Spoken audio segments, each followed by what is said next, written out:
Hi there, I'm Emerald Star, and welcome back to the channel. The video you're about to watch is an older one, as I felt it fit my You Should Read webcomic series. As such, I'm posting it on here so more eyes can be on it. This essay in particular was made back in 2022, and was the very first webcomic essay I ever made. Both this video and the comic itself mean a lot to me. Alright, with all of that out of the way, I hope you all enjoy this essay on the Glass Scientist.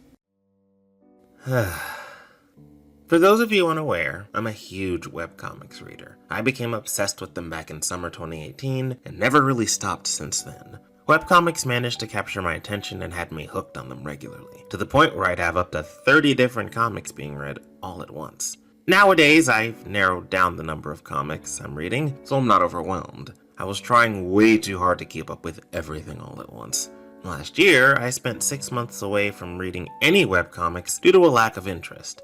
Even though most of the comics in question were romance-related, my desire for more diverse and queer characters grew exponentially. I wasn't finding that in the then-current stack of comics I was reading regularly, so I took a break. Eventually, I did come back to reading them, in late March of this year, and upon return, I discovered more webcomics that fit the descriptions I was looking for. I knew they were out there, all I had to do was stop being lazy and finally take a chance with them. Currently, I've become obsessed with some really good queer webcomics that show me just how simple it is to see that shit on screen compared to TV shows and movies. The gripping action horror-themed thrills of Ride or Die, featuring 2 queer black leads, the sports-themed wholesome queer romance of Check Please, and the mysterious cyberpunk queerness shown in The Prince of Southland. I'm thankful for these 3 comics, as they've all restored that initial spark of passion towards reading comics to begin with. Links to all 3 will be in the description. All of that being said, there's one other comic that I've also been reading that has me very obsessed in all the best ways. It's a series that I've literally been reading since late April and look forward to reading every Monday. Its name is The Glass Scientist. To say this is one of my new favorites is a huge understatement. The love I have for this comic is strong, and it's what led to this very video. So for the next couple of minutes, I want to explain to you all why I love this comic so much, and why I believe you should read it as well.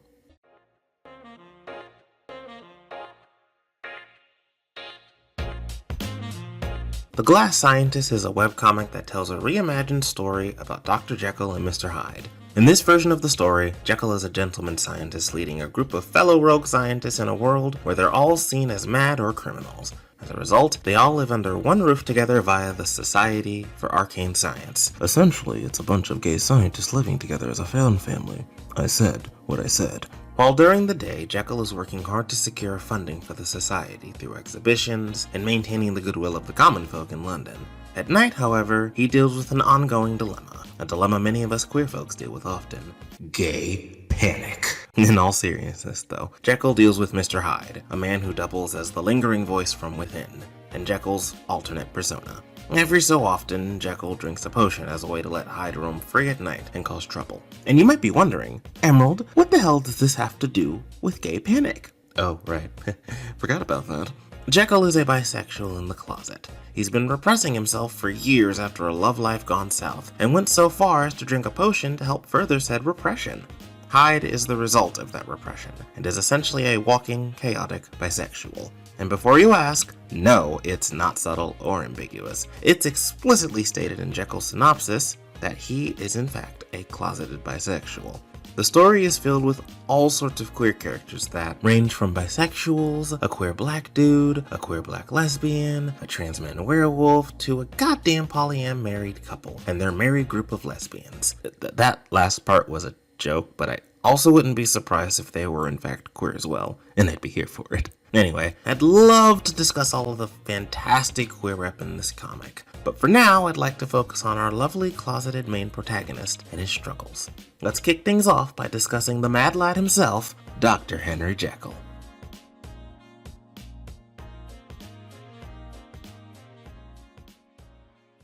Dr. Henry Jekyll is our main protagonist of the story.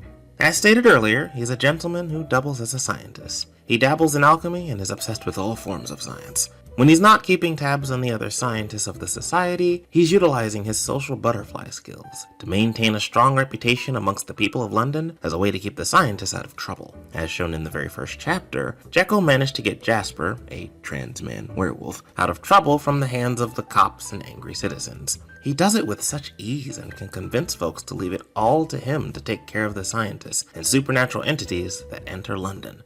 On the surface, Jekyll is a people-pleaser, with all the qualities of a perfect gentleman. Beneath all of that, however, he's a troubled man with a lot of stress over keeping the society afloat, while dealing with keeping the other scientists out of trouble. He also stays in his room a lot and wallows in his sorrows, which honestly, same bro. Some days it really do be like that. Currently, as of writing this, the story is building up to an upcoming exhibition where all of the scientists showcase their skills and help bring in funding for their continued stay under one roof. So naturally, Jekyll is stressed out while preparing for that. But of course, we must also discuss him being in the closet. Jekyll's closeted bisexuality was what convinced me to make this video. Speaking as someone who was once a closeted bisexual themselves, I related to Jekyll's struggles of keeping up appearances while repressing oneself. The repression of his sexuality goes back to when he was in college and fell in love with a man named Robert Lanyon, who we'll get to later. Jekyll and Lanyon had what is described as an 8-month affair, which, if I may argue, honey, y'all were basically dating. An 8-month affair? Nah, y'all were basically living together as lovers. Semantics aside, Jekyll and Lanyon's love came to an abrupt halt due to the latter's arranged marriage with a woman. As a result of this, Jekyll felt a strong longing post-breakup and couldn't let Lanyon go no matter how hard he tried. And since this story is set in Victorian-era London, being gay was definitely not something one can simply be. Jekyll had no choice but to repress who he is and what he felt towards men, which led to him trying to wipe away said repression. With science! What could possibly go wrong? Anyway, Jekyll's science experiment went terribly wrong, and it led to the creation of a man named Mr. Hyde. Speaking of Hyde,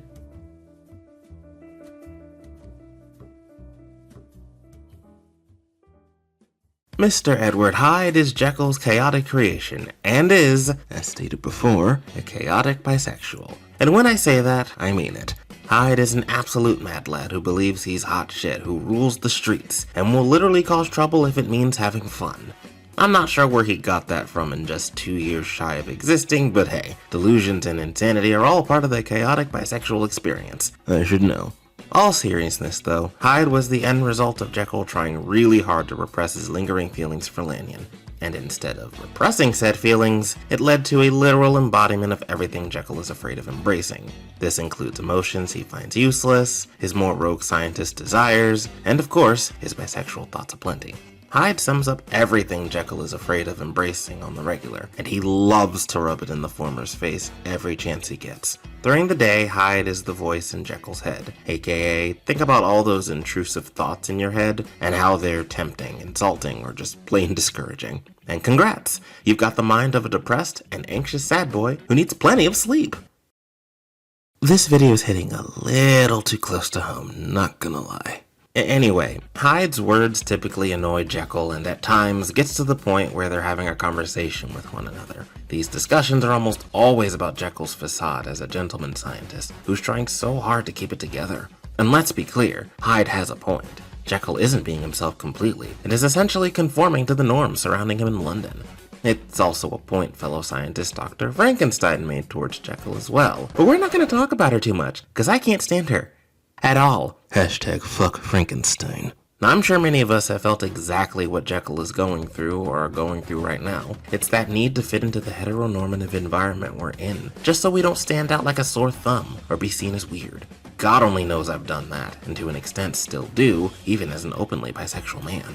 Getting back to Hyde, he's Jekyll's need for release and desire for freedom to be himself. Hyde lives for the freedom to be a rogue scientist who can just be mad and do whatever experiments he desires, on top of just freely being a chaotic bisexual, with too much free time on his hands. Like I said much earlier, Hyde only appears at night, and thanks to Jekyll, the cover-up story is that he works at the Society at night. Of course, Hyde had one job and managed to fuck that up in such a short time, thanks in part to the following.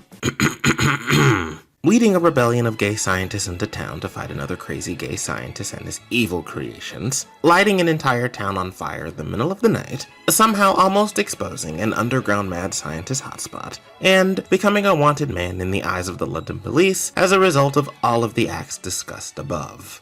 It wasn't until Hyde got a big reality check one night that slowed him down a bit, that being his realization that he hasn't a clue what exactly he is. He came into existence by accident and is in Jekyll's head, yet hasn't a clue what exactly he is or what he represents in the grand scheme of things.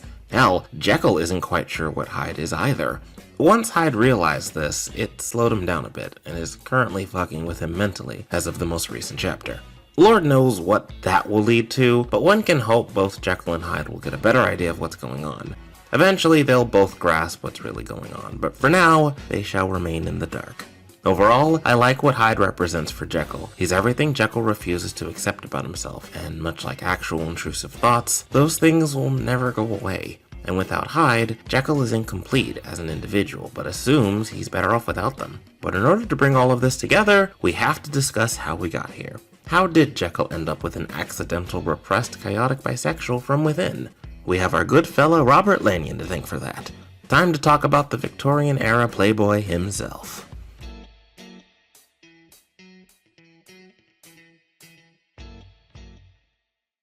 Robert Lanyon is Jekyll's longtime best friend, financier of the society, and the one who broke our sad boy's heart. Allow me to explain. In chapters 11 and 12, we learned more about Jekyll and Lanyon's connection to one another. They met in college by accident, and were friends ever since. While Jekyll helped Lanyon with his schoolwork, Lanyon introduced Jekyll into the world of classy gentlemen. In more ways than one, Lanyon is the reason Jekyll is the lovable fool we see in present day. But that's on the good side of things. Let's discuss the bad side of it all.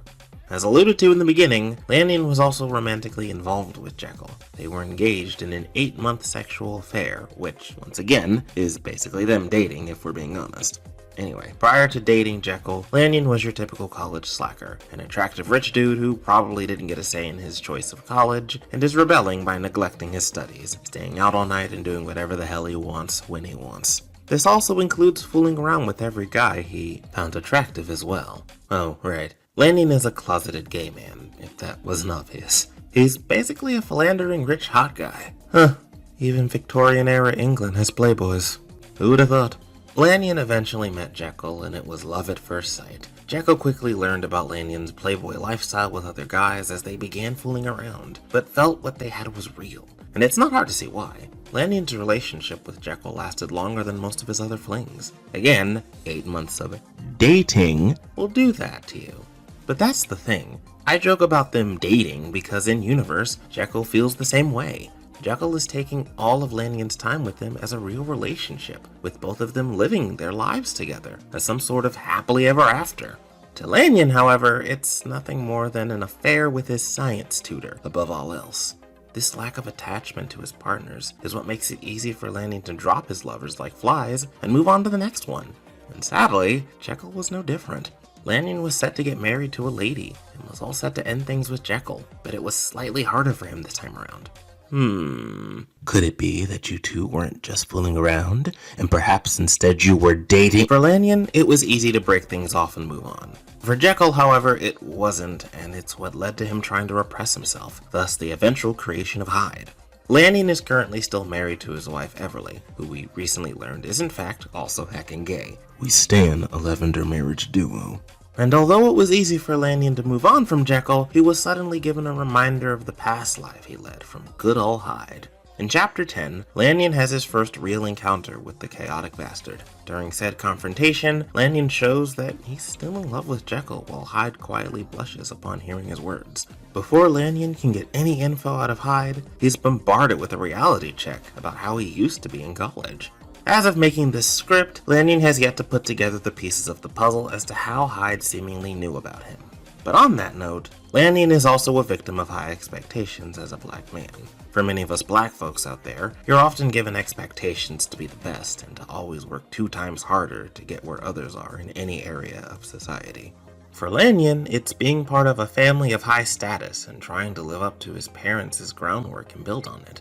I can't entirely relate to Lanyon specifically, but that feeling of never being enough towards family or not living up to certain expectations is something I know all too well. This is what I believe led to Lanyon's lack of attachment to lovers, which began as his lack of love from family. So, he used guys to get that love in other ways, and then pushed them away in order to avoid attachment. Too fucking bad he caught the feels for a cute nerd and dated him for 8 months. Huh. You're like gay. Lanyon assumed Jekyll would be another one of his short-term lovers, but they ended up becoming a longtime friend who genuinely loved him and all that he was. As stated by Lanyon himself in Chapter 10, Jekyll was interested in him as a person despite being introduced into the world of upper-class society. I find that to be really sweet. I guess that's why I'm rooting for the fellas to find their way back to each other.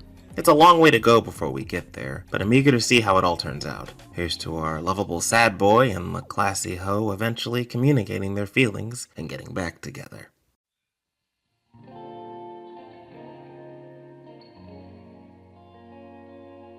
You know, it's funny. I remember making an entire video essay dedicated to Infinity Train after watching all 4 seasons. The show meant a lot to me and made me feel seen in certain ways, especially Book 4. I spent nearly 3 months working on that video, and to this day, I don't regret any of it. I bring all of that up to say that The Glass Scientist shares the same situation, minus the production time, and also avoiding copyright, cause Warner Brothers and Turner love collecting their coin, but details. It's taken me a while to sort out what it is I want to discuss on this channel, and actually making progress on content. But now with this video, I've finally figured some things out. I'm a lot more invested in my work when it's something I'm genuinely passionate about. No time limits, no worries if it'll be timely for current events, and gaining maximum views or not.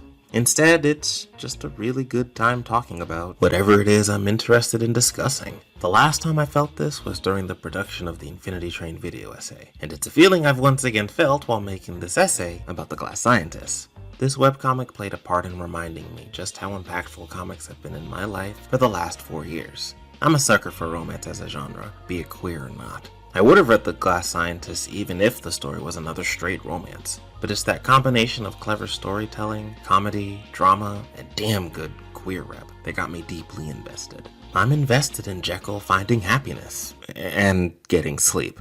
Seriously, please let the man sleep for God's sake. I'm invested in Hyde and seeing him eventually figure out what exactly he is in all of this. And of course, I'm invested in Lanyon getting to the bottom of Jekyll's problems and helping his friend out.